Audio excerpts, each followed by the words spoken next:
Until you have had the taste of finishing,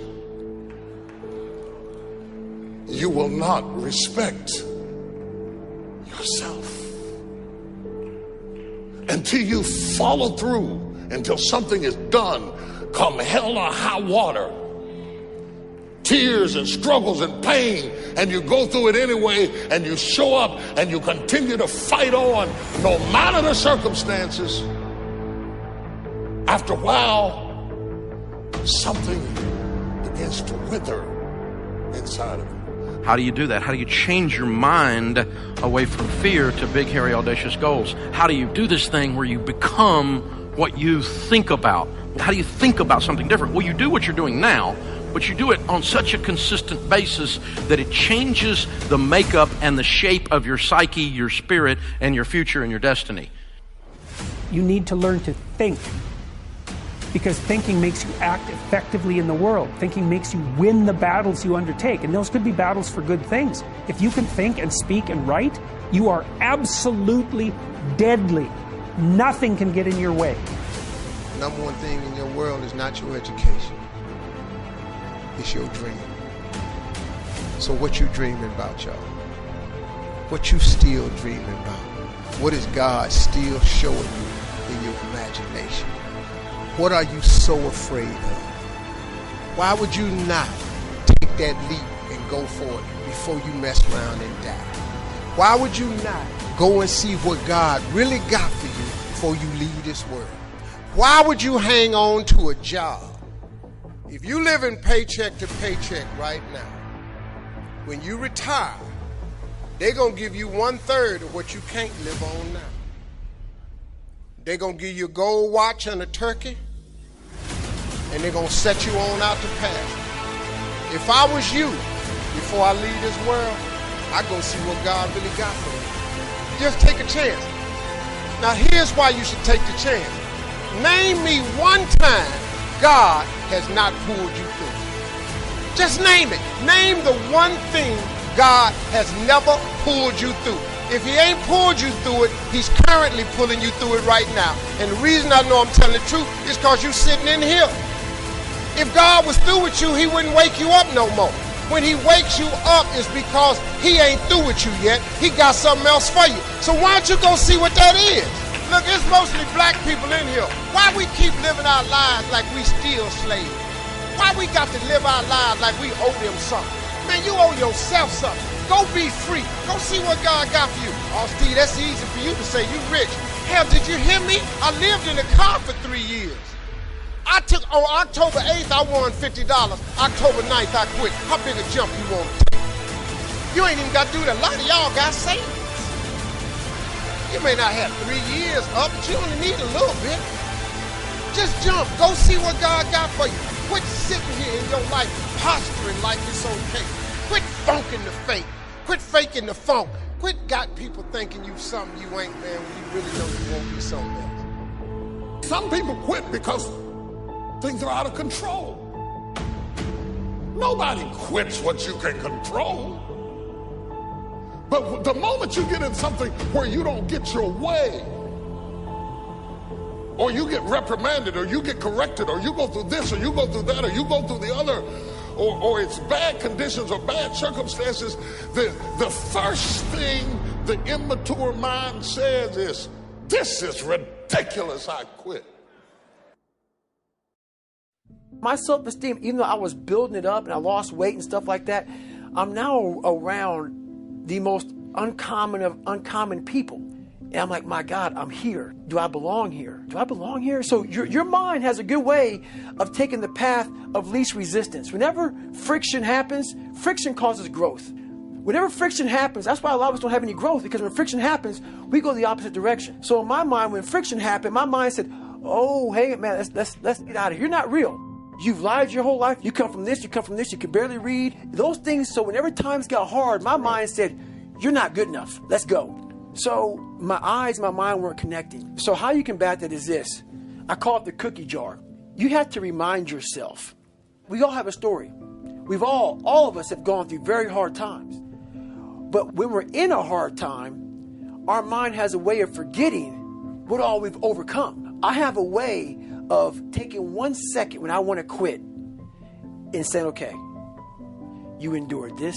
So I look at my life and how I came up as the ultimate training ground versus most people look at it as why? Woe is me. God, why? Why? I had to flip this upside down and say, hang on a second. God was training me to be one of the baddest men on the planet Earth. That's how, this was my journey.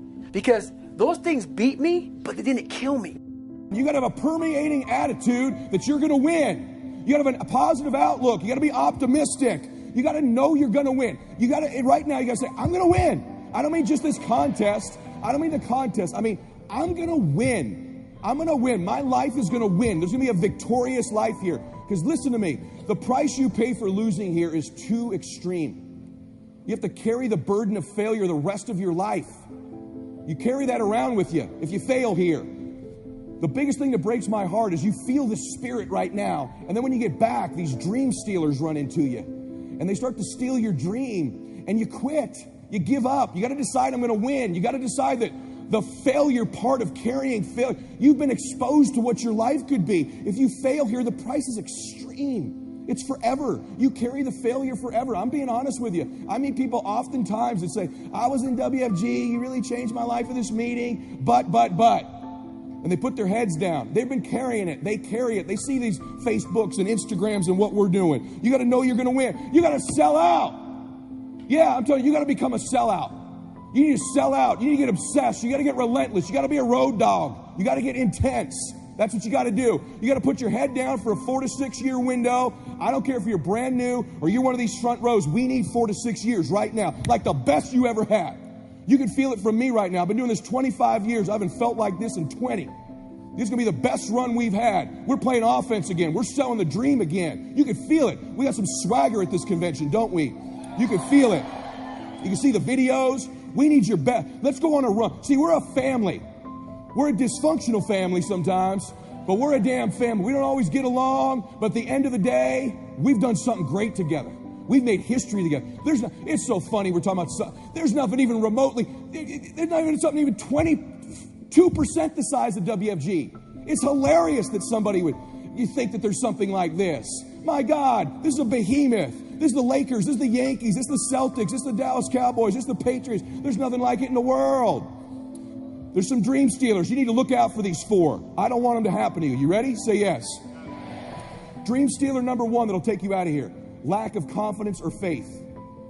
Lack of belief.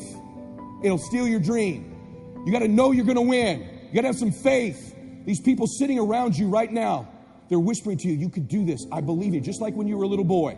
Just like when you were a little girl. They've always believed in you. They've always known you were going to do something special. They always knew you were great. You need to know it. You need to take that God that's sitting there with you and those precious souls that have passed, that have always believed in you, and you carry them with you everywhere. They're with you anyway. Acknowledge them. If you don't believe that, honor them. Honor God. Honor these people who believed in you with your magnificent life. Honor them. Don't give in to lack of belief, lack of confidence. Don't ever do that again. Don't do it in WFG or out of WFG. You were made to do something great. You're special. You were made in the image of God. Something awesome is supposed to happen for you. And those of you that have made something awesome happen, something even more awesome is supposed to happen for you. Is the greatest single obstacle to our success is our self-limiting beliefs. Is we believe that we're limited in some way. Our friend this morning was talking about the fact that each person is a potential genius, that you have genius inside you, that you have unlimited potential, which is what we agree, we believe passionately. But if we believe that we are limited in some way, it becomes true for us. It becomes our belief. By the way, I didn't do well in school, and before we came here, I was going to do some background checking on the people here. What I found is there's a lot of people in this audience who didn't do well in school. Yes. So a lot of people here got lousy grades in school. I was astonished to look at the high percentage. In fact, you could be sitting next to one of them right now. Yes, we know who you are. Now here's the problem, is that if you're told, which I was, and all the time you're growing up, they say you have to get good grades or you won't do well in life. You have to get good grades or you won't get into college. You have to get good grades or you won't get a good job, won't get very well, and so on. They tell you that to encourage you to get good grades. So what if you got lousy grades for whatever reason? Well, now you could be 25 or 35 years old and you don't even try. You don't even try because, hey, you didn't get good grades in school, so you're kind of short of potential.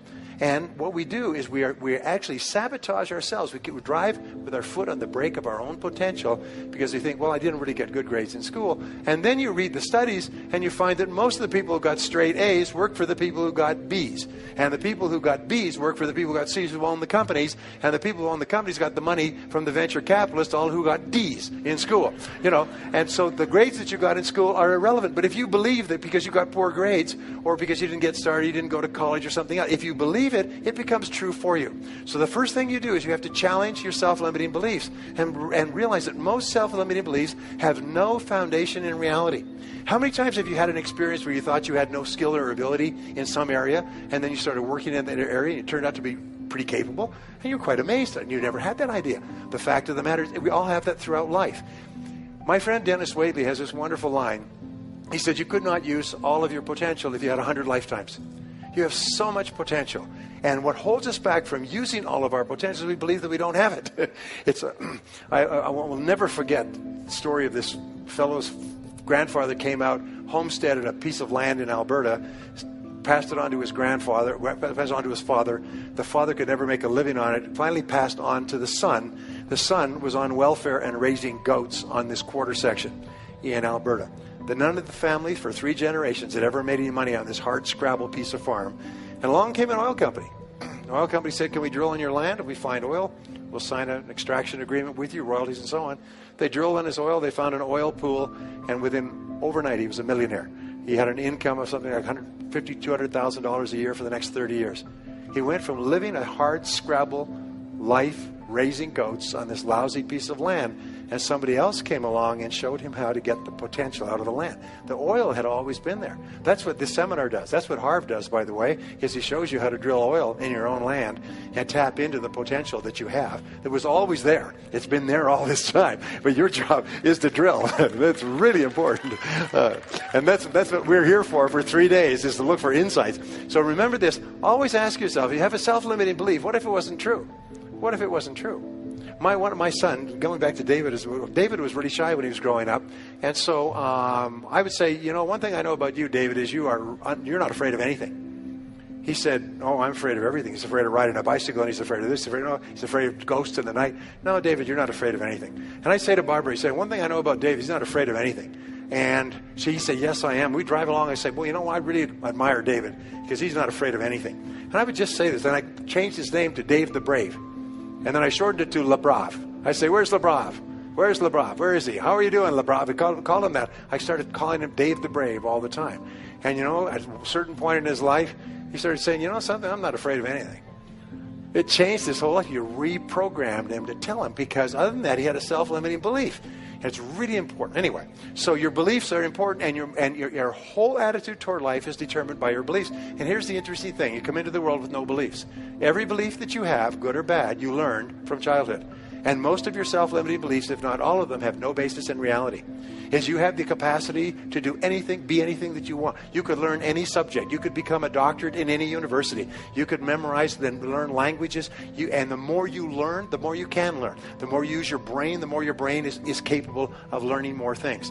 But what holds us back is, so I could never learn languages. Shut up. You could learn languages. I'll tell you what, you went to a foreign country, and the only way you could eat is could learn the language and the words for the food. You'd learn languages at a speed of summer lightning. I know, because I've been there. In other words, the self-limiting beliefs have no reality.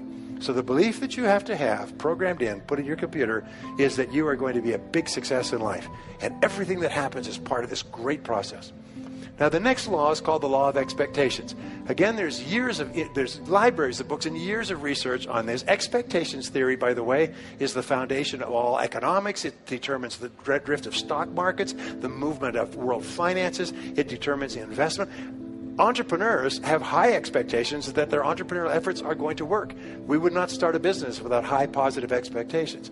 So expectations have an enormous impact on our attitudes. And here's the interesting thing, is if you believe you're going to be a great success, you expect everything that happens to be part of the great plan. So if you have positive expectations, like a kid's first Christmas, you're positive all the time. And the key to being positive is to look for the good. Expect good things to happen. we say that whatever you expect with confidence becomes your own self-fulfilling prophecy. Is you are constantly predicting your future by talking about how the way you think things are going to turn out.